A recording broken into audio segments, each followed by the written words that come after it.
Watch us on Facebook, Twitter or the LBC website. Alistair Campbell is here about to take your calls. What could possibly go wrong? Brandon is in Romford. Hello, Brandon.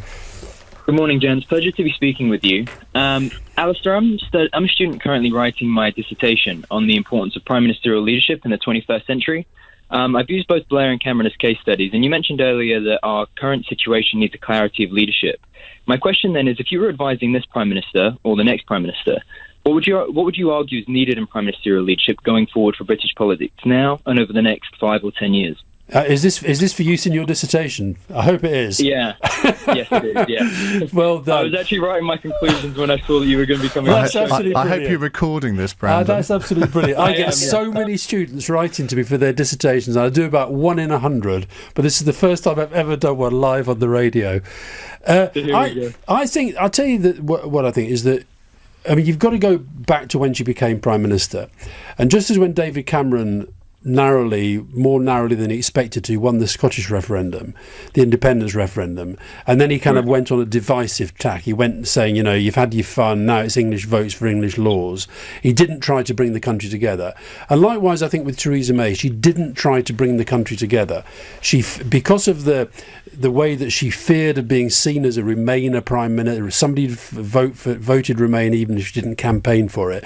And what she didn't do was that the day she became Prime Minister, actually set them out in terms of her policy objectives on health and education and opportunity and all that, but she didn't actually set out how she was going to try to bring the country together.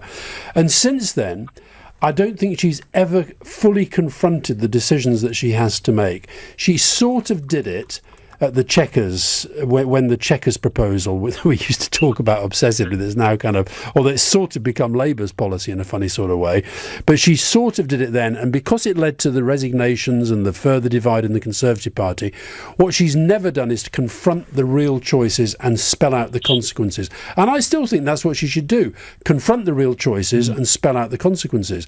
In the end, when people talk about they want leadership, if we're not careful, what we mean by that is we want a strong man like Trump or Putin or Xi or whatever it might be.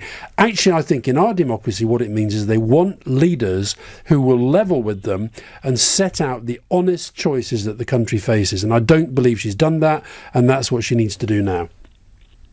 Amazing. Thank you so much for your help. Thank you. Okay. I hope you get it first. On that basis, not so sure. If it's not good enough, you can come back to me on my website. All right, Brandon, thank you.